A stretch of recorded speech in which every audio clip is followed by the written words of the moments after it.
إن الحمد لله نحمده ونستعينه ونستغفره ونعوذ بالله من شرور أنفسنا ومن سيئات أعمالنا من يهده الله فلا مضل له ومن يضلل فلا هادي له وأشهد أن لا إله إلا الله وحده لا شريك له وأشهد أن محمدًا عبده ورسوله يا أيها الذين آمنوا اتقوا الله حق تقاته ولا تموتن إلا وأنتم مسلمون يا أيها الناس اتقوا ربكم الذي خلقكم من نفس واحدة وخلق منها زوجها وبث منهما رجالا كثيرا ونساء واتقوا الله الذي تساءلون به والأرحام إن الله كان عليكم رقيبا يا أيها الذين آمنوا اتقوا الله وقولوا قولا سديدا يصلح لكم أعمالكم ويغفر لكم ذنوبكم ومن يطع الله ورسوله فقد فاز فوزا عظيما أما بعد فإن خير الحديث كتاب الله وخير الهدي هدي محمد صلى الله عليه وسلم وشر الأمور محدثاتها وكل محدثة بدعة وكل بدعة ضلالة وكل ضلالة في النار فأعوذ بالله من الشيطان الرجيم بسم الله الرحمن الرحيم يا أيها الناس كلوا مما في الأرض حلالا طيبا ولا تتبعوا خطوات الشيطان إنه لكم عدو مبين وقال رسول الله صلى الله عليه وسلم لا تزول قدم ابن آدم يوم القيامة من عند ربه حتى يسأل عن خمس عن عمره فيما أفناه وعن شبابه فيما أبلاه وعن ماله من أين اكتسبه وفيما أنفقه وماذا عمل فيما علم رواہ الترمذی۔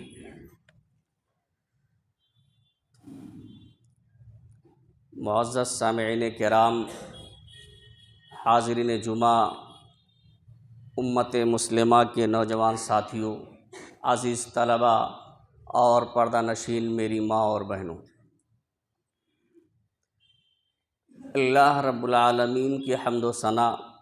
عظمت و کبریائی اور آخری نبی جناب محمد رسول اللہ صلی اللہ علیہ وسلم پر بے شمار درود و سلام کے بعد معلوم ہو کہ خطبہ مسونہ کے بعد سورہ بقرہ کی 168 نمبر آیت کریمہ آپ حضرات کے سامنے تلاوت کی گئی ہے۔ ساتھ میں ترمذی شریف کی ایک روایت جس کے راوی عبداللہ بن مسعود رضی اللہ تعالیٰ عنہ ہیں، آپ کے سامنے پڑھی گئی ہے۔ آج کی اس جمعہ کے خطبے میں اسی آیت کریمہ اور حدیث شریف کی روشنی میں رزق حلال کے تعلق سے کچھ باتیں میں آپ حضرات کے سامنے عرض کرنا چاہتا ہوں۔ اللہ رب العالمین سے دعا ہے کہ الہ العالمین ہمیں کتاب و سنت کی روشنی میں صحیح بات کہنے اور کما حقہ اس پر عمل کرنے کی توفیق عطا فرمائے، آمین۔ حاضرین گرامی، اللہ رب العالمین نے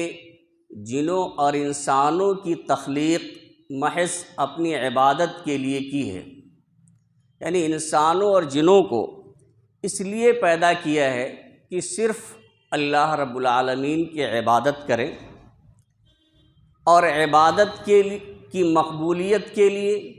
وہ عبادت اللہ رب العالمین کے ہاں مقبول ہو جائے، اس کے لیے کچھ شرطیں ہیں۔ انہی شرطوں میں سے ایک شرط یہ ہے کہ رزق حلال کا استعمال کیا جائے۔ زندگی گزارنے کے لیے روٹی، کپڑا، مکان، ان چیزوں کی ضرورت ہوتی ہے، لیکن یہ روزی یہ روٹی کپڑا اور مکان یہ کس طریقے سے حاصل کیا جائے، اس کا بھی طریقہ اللہ اور اس کے رسول صلی اللہ علیہ وسلم نے بتایا ہے۔ آج ہمارے معاشرے میں بہت سے ایسے طریقے روزی کمانے کے رائج ہیں اور ہمارے نوجوان ان میں بہت حد تک مشغول نظر آتے ہیں، جو طریقے قرآن و حدیث کی روشنی میں جائز نہیں ہیں۔ انشاءاللہ آئندہ جمعہ کے خطبوں میں اس کا ذکر کیا جائے گا۔ آج جمعہ کے خطبے میں صرف میں دو باتیں آپ کے سامنے رکھنا چاہتا ہوں کہ اللہ رب العالمین نے رزق حلال کھانے کا حکم دیا ہے، اسی طرح سے جس طرح سے رزق حلال کھانے کا حکم ہے، اسی طرح سے رزق حلال ہی خرچ کرنے کا حکم دیا ہے۔ تو اللہ رب العالمین نے اس آیت کریمہ کے اندر ارشاد فرمایا، یا ایھا الناس، اے لوگو، کلوا مما فی الارض حلالا طیبا، تم زمین کی حلال اور پاکیزہ اور طیب چیزوں کو کھاؤ، یعنی جو چیزیں اللہ رب العالمین نے حلال کی ہیں، پاکیزہ رکھی ہیں، انہی حلال طیب اور پاکیزہ چیزوں کو کھاؤ۔ وَلَا تَتَّبِعُوا خُطُوَاتِ الشَّيْطَانِ، اور شیطان کے نقش قدم پر نہ چلو، شیطان کی پیروی نہ کرو۔ مطلب یہ ہوا کہ اگر حلال کے بجائے حرام طریقہ اختیار کیا جاتا ہے، حلال روزی کھانے کے بجائے، حلال روزی کمانے کے بجائے اگر حرام روزی حاصل کی جاتی ہے، روزی حاصل کرنے کے ذرائع حرام ہیں، ناجائز ہیں، تو وہ شیطان کی اتباع، اس کی پیروی ہے، اور شیطان کبھی انسان کا دوست نہیں ہو سکتا۔ اللہ رب العالمین نے آگے اس کی وضاحت کر دی کہ وَلَا تَتَّبِعُوا خُطُوَاتِ الشَّيْطَانِ، شیطان کے نقش قدم پر نہ چلو، اِنَّهُ لَكُمْ عَدُوٌّ مُّبِينٌ، وہ تمہارا کھلا ہوا دشمن ہے، دشمن آپ کی بھلائی نہیں کر سکتا ہے، تو شیطان تو کھلا ہوا دشمن ہے۔ اور اگر آپ حلال روزی کمانے کے بجائے، حلال روزی استعمال کرنے کے بجائے اگر حرام روزی کے کمانے میں مشغول رہیں گے تو سمجھ لیجئے یہ شیطان کی اتباع ہے اور اس کی مرضی کے مطابق آپ عمل کر رہے ہیں۔ جب بھی انسان حلال روزی کھاتا ہے تو اللہ رب العالمین اس کی عبادات کو قبول فرماتا ہے، لیکن اس کے برعکس اگر حلال کے بجائے حرام کا استعمال کرتا ہے تو اللہ رب العالمین ایسے شخص کی عبادات کو قبول ہی نہیں فرماتا ہے۔ عبادات میں سب سے اہم عبادت دعا ہے، اور دعا ہی اللہ رب العالمین بندے کی قبول نہیں فرماتا ہے۔ حضرت ابو ہریرہ رضی اللہ تعالیٰ عنہ بیان فرماتے ہیں کہ اللہ کے رسول صلی اللہ علیہ وسلم نے فرمایا، ان اللہ طیب، بے شک اللہ رب العالمین پاک ہے، لا یقبل الا طیبا، اور پاکیزہ چیز کو ہی قبول فرماتا ہے، یعنی اللہ رب العالمین خود طیب ہے اور طیب اور پاکیزہ چیز ہی کو قبول فرماتا ہے۔ وَإِنَّ اللَّهَ أَمَرَ الْمُؤْمِنِينَ بِمَا أَمَرَ بِهِ الْمُرْسَلِينَ، اور اللہ تعالیٰ نے تمام مومنوں کو اسی چیز کا حکم دیا ہے جو اس نے رسولوں کو حکم دیا تھا، جو پیغمبروں کو حکم دیا تھا۔ فقال تعالی، اور اللہ رب العالمین نے رسولوں کو یہ حکم دیا تھا، یا ایھا الرسل کلوا من الطیبات واعملوا صالحا، کہ اے رسولو تم پاکیزہ روزی کھاؤ اور اچھے عمل کرو، نیک عمل کرو۔ فقال، اور مومنوں سے کہا تھا، یا ایھا الذین آمنوا کلوا من طیبات ما رزقناکم، کہ اے ایمان والو تم ہماری دی ہوئی عطا کی ہوئی پاکیزہ روزی میں سے کھاؤ۔ ثم ذکر الرجل یطیل السفر اشعث اغبر یمد یدیہ الی السماء یقول یا ربی یا ربی، ومطعمہ حرام ومشربہ حرام وملبسہ حرام وغذی بالحرام فأنی استجاب لذلک۔ اللہ کے رسول صلی اللہ علیہ وسلم نے ان دونوں آیتوں کے ذکر کرنے کے بعد، یعنی پہلی آیت ذکر کی جس میں اللہ تعالیٰ نے رسولوں کو پاکیزہ روزی کھانے کا حکم دیا، اور دوسری آیت میں اللہ رب العالمین نے تمام مومنوں کو پاکیزہ روزی کھانے کا حکم دیا۔ اس کے بعد اللہ کے رسول صلی اللہ علیہ وسلم نے اس روایت میں ایک شخص کا ذکر فرمایا کہ اشعث اغبر یمد یدیہ الی السماء، کہ وہ یطیل السفر، کہ ایک آدمی لمبا سفر کر کے آتا ہے، دور دراز سے سفر کر کے چل کر کے وہ اللہ کے دربار میں حاضر ہوتا ہے اللہ کی عبادت کے لیے، اور اس کے سامنے اپنی حاجات و ضروریات کو رکھنے کے لیے لمبا سا سفر کر کے آتا ہے، مشقتوں کو برداشت کرتا ہے، اور اس کی حالت یہ ہوتی ہے کہ اشعث، اس کے بال پراگندہ ہو جاتے ہیں، بال الجھ جاتے ہیں سفر کی وجہ سے، اغبرا، اور جسم غبار آلود ہوتا ہے، یعنی سفر طویل ہوتا ہے، سفر کی مشقت کو برداشت کر کے ہوئے آتا ہے کہ بال بھی الجھ گئے ہیں، بال بھی پراگندہ ہو گئے ہیں، اور جسم پورا غبار آلود ہو گیا ہے۔ اس حالت میں وہ اللہ کے سامنے، اللہ کے دربار میں حاضر ہوتا ہے، یمد یدیہ الی السماء، اور آسمان کی طرف اپنے دونوں ہاتھوں کو اٹھاتا ہے، یقول یا ربی یا ربی، اور کہتا ہے اے میرے رب اے میرے رب، یعنی جو بھی اسے اللہ رب العالمین سے کے سامنے ذکر کرنا ہے، جن چیزوں کی اسے ضرورت ہوتی ہے، ان چیزوں کو اللہ رب العالمین کے سامنے وہ رکھتا ہے، دعائیں کرتا ہے، روتا ہے، گڑ گڑاتا ہے، لیکن اس کی حالت کیا ہے، اس کی کیفیت کیا ہے؟ وَمَطْعَمُهُ حرام، لیکن اس کا کھانا تو حرام ہے، جو کھانا کھا کے آیا ہے،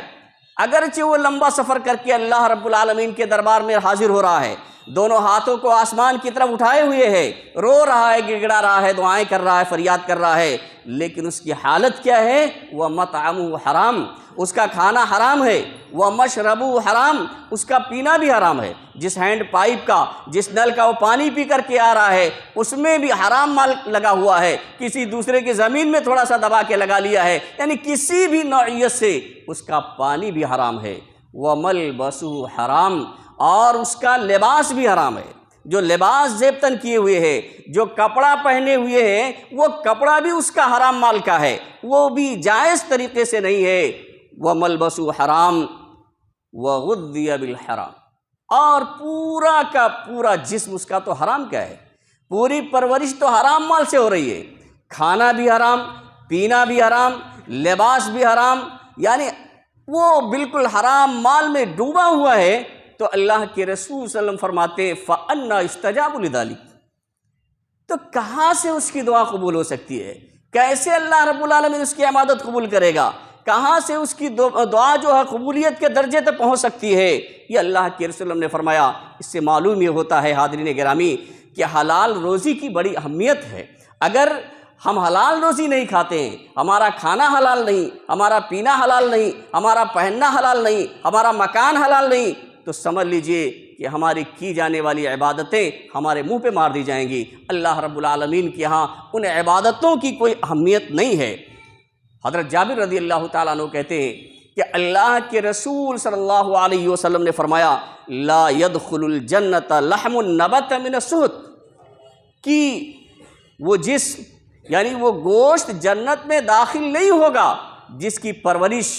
حرام مال سے ہوئی ہو، حرام مال سے جس کی نشو و نما ہوئی ہو، جس کی پرورش ہوئی ہو، جو جسم پلا بڑھا ہو حرام مال کھا کر کے، تو اللہ کے رسول صلی اللہ علیہ وسلم فرماتے ہیں کہ وہ جسم جنت میں نہیں جائے گا۔ وَكُلُّ لَحْمٍ نَبَتَ مِنَ السُّحْتِ كَانَتِ النَّارُ أَوْلَىٰ بِهِ، اور جو جسم، جو گوشت حرام مال سے پلے بڑھے، كَانَتِ النَّارُ أَوْلَىٰ بِهِ، تو آگ ہی اس کے لیے بہتر ہے، یعنی جہنم ہی اللہ کے رسول صلی اللہ علیہ وسلم فرماتے ہیں کہ ایسے جسم کے لیے، ایسے گوشت پوشت کے لیے جہنم ہی بہتر ہے۔ حاضرین گرامی، اللہ کے رسول صلی اللہ علیہ وسلم نے فرمایا کہ ایک ایسا وقت آ جائے گا، ایک ایسا زمانہ آئے گا کہ لوگ تو اس بات کی پرواہ ہی نہیں کریں گے، دین سے ایسی بے رغبتی ہوگی، اللہ کا لوگوں کے اندر خوف نہیں ہوگا، صرف مال مال مال کے چکر میں انسان رہے گا، اسے اس بات کی پرواہ ہی نہیں ہوگی کہ کس طریقے سے اس کے پاس مال آ رہا ہے، جائز طریقہ ہے، ناجائز طریقہ ہے۔ بخاری شریف کی روایت ہے، حضرت ابو ہریرہ رضی اللہ تعالیٰ عنہ بیان فرماتے ہیں یأتی علی الناس زمان، ایک ایسا زمانہ گزرے گا، آئے گا کہ لا یبالی المرء ما اخذ منہ، کہ آدمی اس بات کی پرواہ ہی نہیں کرے گا، اسے اس کی بالکل فکر نہیں ہوگی کہ کہاں سے اس نے کمایا ہے، کیسے اس نے اس مال کو حاصل کر لیا ہے، صرف فکر یہ ہوگی مال آنا چاہیے، دولت آنی چاہیے، اسے رزق حاصل ہو جائے، جو اس کا مطلوب اور مقصود ہے وہ اس کو مل جائے، صرف مقصد صرف اس کا یہ ہوگا۔ آیا وہ اللہ اس کے رسول کے بتائے ہوئے طریقے کے خلاف وہ مال حاصل کر رہا ہے یا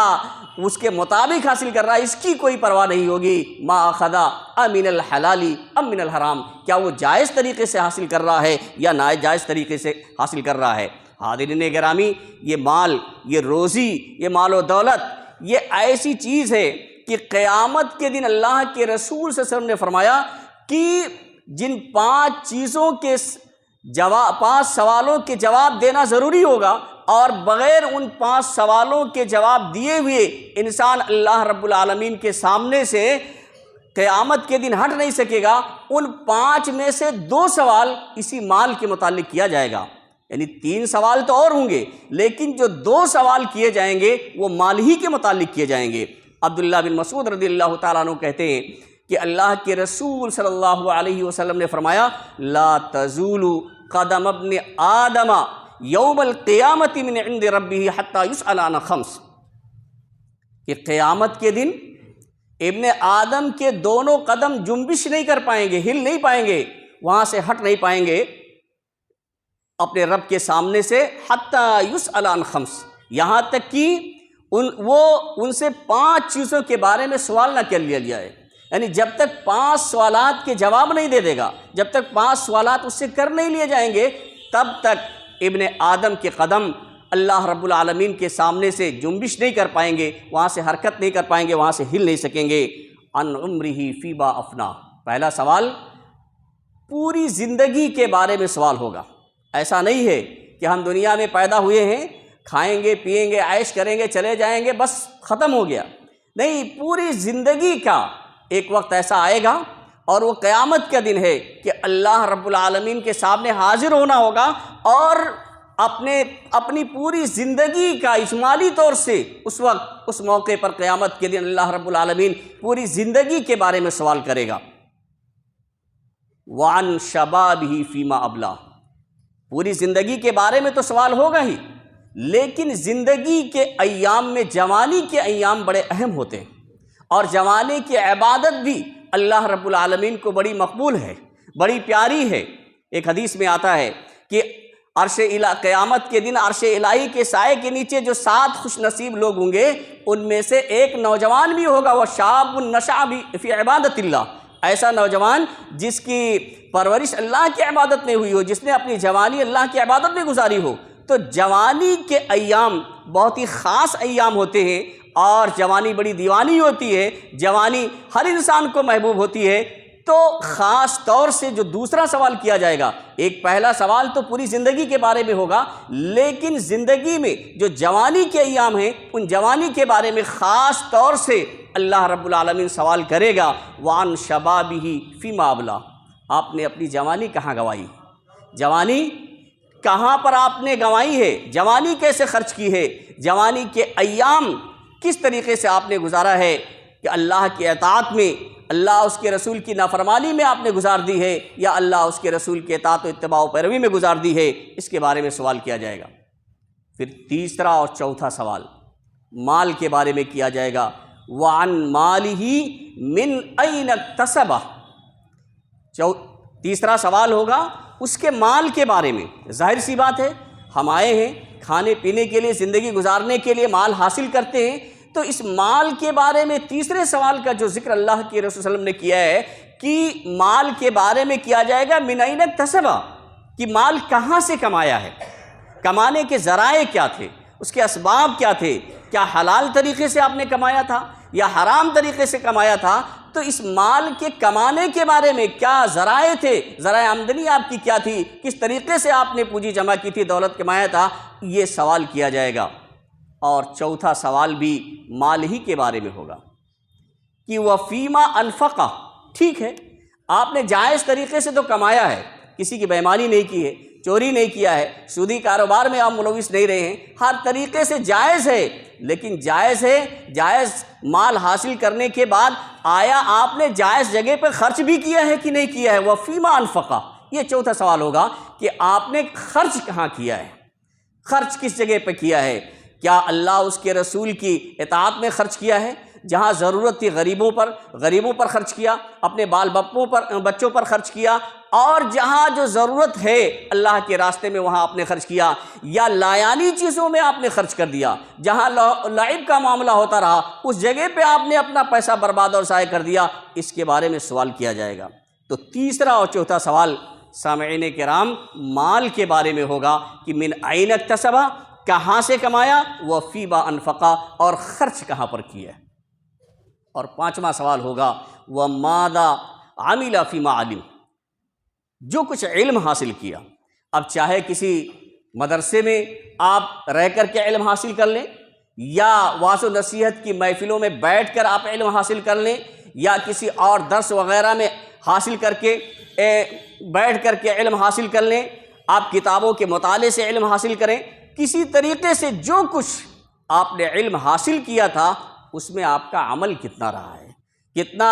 آپ اس پہ کاربند رہے ہیں، اس کے بارے میں سوال کیا جائے گا۔ تو اس حدیث میں جو 5 چیزوں کے سوال کا ذکر ہے قیامت کے دن، کہ اس کے بغیر کوئی شخص اللہ رب العالمین کے سامنے سے ہل نہیں سکتا ہے، ان 5 میں سے 2 چیزوں کے متعلق جو سوال ہوگا، 2 سوال وہ مال کے بارے میں ہوگا۔ اس لیے ہمیں اور آپ کو کمانے میں، مال حاصل کرنے میں بھی اس بات کی طرف اپنی توجہ مرکوز کرنی ہوگی کہ کس طریقے سے کماتے ہیں، اور خرچ کرنے میں بھی احتیاط کرنا ہوگا کہ ہم جائز طریقے پہ خرچ کر رہے ہیں یا ناجائز طریقے پہ خرچ کر رہے ہیں۔ حاضرین گرامی، دیکھیے قسمت میں جو اللہ رب العالمین نے روزی لکھ دی ہے، آپ چاہے جائز طریقے سے کمائیں چاہے ناجائز طریقے سے کمائیں، ملے گی روزی اتنے ہی، زیادہ نہیں مل سکتی ہے، نہ کم ملے گی۔ آپ جو بھی طریقہ اپنائیں، ایک ٹنکی میں اگر 20 لیٹر پانی ہے تو چاہے آپ بالٹی سے نکال لیجئے چاہے آپ جگ اور گلاس سے نکال لیجئے، نکلے گا 20 ہی لیٹر، اس سے زیادہ 21 لیٹر آپ نہیں نکال سکتے۔ تو اللہ رب العالمین، اب وہ طریقہ جو بھی آپ اپنا لیجئے، تو اللہ رب العالمین نے اگر ہمارے مقدر میں روزی جتنی لکھ دی ہے تو ہم اتنے ہی حاصل کر سکتے ہیں۔ آپ چاہے حلال طریقہ اس کے لیے اختیار کریں اور چاہے حرام طریقہ اختیار کریں، اسی میں ملوث ہو جائیں، اس سے زیادہ قطعاً رزق حاصل نہیں کر سکتے ہیں۔ اللہ پہ بھروسہ ہونا چاہیے، اعتماد ہونا چاہیے کہ رزق دینے والا اللہ رب العالمین ہے۔ تو جب ہمارے مقدر میں لکھا جا چکا ہے ہم کتنا حاصل کر سکتے ہیں، تو ہم پھر حرام کی طرف کیوں جائیں؟ اللہ کے رسول صلی اللہ علیہ وسلم نے فرمایا کہ لو انکم کنتم توکلون علی اللہ حق توکلی، اگر تمہارا اعتماد اور بھروسہ اور توکل اللہ رب العالمین پر اس طرح سے ہو جیسے ہونا چاہیے، جیسے اللہ پر اعتماد اور بھروسہ ہونا چاہیے، تو لرزقتم کما یرزق الطیر، تو تمہیں ایسے ہی روزی اللہ رب العالمین عطا کرے، تمہیں ایسی ہی روزی ملے گی، ایسی ہی روزی عطا ہو جائے گی کما یرزق الطیر، جیسے پرندوں کو روزی عطا کی جاتی ہے۔ اور پرندوں کو روزی کیسے عطا کی جاتی ہے؟ حدیث میں آتا ہے تغدو خماسا، پرندہ جب صبح سویرے نکلتا ہے تو پیٹ بالکل خالی ہوتا ہے۔ بھئی وہ جمع کر کے پوری، ہمارے اور آپ کی طرح سے نہیں کہ دھان پیدا ہو گیا 10-20 کنٹل اس کو چاول نکلوا کے رکھ دیا سال بھر کے لیے، ایسا پرندوں کیا نہیں ہوتا ہے کہ سال بھر کے لیے جیسا ہم اور آپ اسٹور کر لیتے ہیں۔ آج گیہوں پیدا ہو گیا تو اب سال بھر خریدنا نہیں ہے، ایسے چاول سال بھر خریدنے کی ضرورت نہیں پڑتی ہے، جن کے یہاں پیدا ہو جاتا ہے تو ہم سال بھر کا رکھ لیتے ہیں۔ پرندوں کے یہاں ایسی بات نہیں ہے، وہ صبح سویرے جب نکلتے ہیں تو وہ خالی پیٹ ہوتے ہیں۔ اللہ کے رسول اپنی زبان مبارک سے فرماتے ہیں تغدو خماسا، پرندہ جب نکلتا ہے تو خالی پیٹ ہوتا ہے، لیکن وتروح بطانا، لیکن جب وہ لوٹتا ہے واپس آتا ہے اپنے گھر تو اس کا پیٹ بھرا ہوا ہوتا ہے، وہ بھوکے واپس نہیں آتا ہے۔ تو اللہ کے رسول صلی اللہ علیہ وسلم فرماتے ہیں کہ اگر اللہ پر اعتماد ہو جائے، اللہ پر بھروسہ ہو جائے، جیسے اللہ رب العالمین پر بھروسہ کرنا چاہیے، جیسے اعتماد کرنا چاہیے، تو بھوکے نہیں رہیں گے، اللہ رب العالمین پرندوں کی طرح سے روزی عطا فرمائے گا۔ تو حاضرین گرامی، اس لیے ہمیں اور آپ کو حلال روزی ہی کی طرف تلاش کرنا چاہیے۔ آپ دیکھیں 1-2 مثال آپ کے سامنے پیش کر دوں کہ صحابہ کرام کس طرح سے حلال روزی کا اہتمام کرتے تھے۔ اگر غلطی سے حرام کا ایک لقمہ بھی اندر چلا جاتا تو وہ برداشت ہی نہیں کرتے تھے کہ میرے جسم میں وہ پیوست ہو جائے اور اس کا خون بن جائے۔ ایک بڑی مشہور حدیث ہے کہ حضرت ابوبکر صدیق رضی اللہ تعالیٰ عنہ کا ایک غلام تھا جو حضرت ابوبکر صدیق رضی اللہ تعالیٰ عنہ کو کما کر لا کر دیتا تھا اور اس کی کمائی آپ کھایا کرتے تھے۔ ایک دن گیا اور کچھ لا کر کے دیا، دینے کے وقت کچھ نہیں بتایا۔ حضرت ابوبکر صدیق رضی اللہ تعالیٰ عنہ نے اسے کھا لیا۔ پھر پوچھتا ہے کہ آپ کو معلوم ہے یہ کیا ہے؟ حضرت ابوبکر صدیق رضی اللہ تعالیٰ عنہ نے پوچھا کہ تم بتاؤ کیا بات ہے؟ تو اس نے کہا کنت تکہنت لانسان فی الجاہلیہ، یعنی زمانے جاہلیت میں ایک آدمی کے لیے میں کہانت کیا کرتا تھا، غیب کی باتیں اسے بتایا کرتا تھا۔ کہانت بھی ایک موضوع ہے، تو لیکن وما احسن الکہانہ، میں اچھی طریقے سے کہانت نہیں کر پاتا تھا، الا انی خدعت، لیکن اسے بیوقوف بنایا تھا، اسے دھوکہ دیا تھا۔ ہم کو کہانت وانت نہیں آتی تھی لیکن اسے دھوکہ دیا، اور آج اس سے ملاقات ہوئی ہے تو اس نے اجرت مجھے دی ہے، اس کہانت کی مجھے اجرت دی ہے، اور وہی میں نے آپ کو دیا تھا تو آپ نے کھا لیا ہے۔ حاضرین گرامی، کہانت کی بھی اجرت جائز نہیں ہے، حرام ہے۔ حضرت ابوبکر صدیق رضی اللہ تعالیٰ عنہ نے حدیث کے الفاظ ہیں فَأَدْخَلَ يَدَهُ، ابوبکر صدیق رضی اللہ تعالیٰ عنہ نے اپنے ہاتھ کو اپنے منہ کے اندر داخل کیا، فَقَاءَ كُلَّ شَيْءٍ فِي بَطْنِهِ، اور جو کچھ ان کے پیٹ میں چلا گیا تھا، یعنی کہانت کا جو مال تھا اور نادانستہ طور پر انہوں نے کھا لیا تھا، جب معلوم ہو گیا کہ یہ مال ناجائز ہے جو ہم نے کھا لیا ہے، یہ جائز نہیں ہے، تو حضرت ابوبکر صدیق رضی اللہ تعالیٰ عنہ نے اپنے منہ کے اندر اپنے ہاتھ کو داخل کر کے اور پورا کا پورا اپنے پیٹ سے اسے قے کر دیا۔ اب غور کیجیے، ہم اور آپ تو احساس ہی نہیں کر پاتے ہیں، احساس ہی نہیں کر پاتے ہیں، بلکہ ہمارا اور آپ کا حال تو یہ ہے کہ کہیں کہیں حلال مال نظر آتا ہوگا، اکثر تو حرامی نظر آتا ہے، اکثر تو حرامی میں ملوث ہوتے ہیں لوگ، کہیں کہیں تھوڑا بہت کہیں اس کی چمک یا خوشبو ہو سکتا ہے آ جاتی ہو، ورنہ عام طور سے لوگوں کا یہ حال ہے، کسی نہ کسی طریقے سے حرام مال میں ملوث ہو جاتے ہیں۔ اور آپ دیکھیں اللہ کے رسول صلی اللہ علیہ وسلم کی تربیت حرام مال کے تعلق سے، حدیث کے الفاظ ہیں کہ حضرت حسن بن علی رضی اللہ تعالیٰ عنہ ایک مرتبہ آتے ہیں اور اللہ کے رسول صلی اللہ علیہ وسلم کے پاس صدقے کی کھجور رکھی ہوئی تھی، لیکن ایک مسئلہ آپ کو معلوم ہونا چاہیے کہ آل رسول کے لیے، اہل بیت کے لیے صدقہ جائز نہیں ہے، صدقہ حلال نہیں ہے۔ تو آپ صلی اللہ علیہ وسلم کے گھر میں، آپ صلی اللہ علیہ وسلم کے پاس صدقے کی کھجور رکھی ہوئی تھی، تو وہ جلدی سے لیتے ہیں فَجَعَلَهَا فِي فِيهَا، اور اس کھجور کو اپنے منہ میں ڈال لیتے ہیں، منہ میں ڈال لیتے ہیں۔ اللہ کے رسول صلی اللہ علیہ وسلم کی نظر پڑتی ہے، آپ صلی اللہ علیہ وسلم فرماتے ہیں کخ کخ ارمی بہا،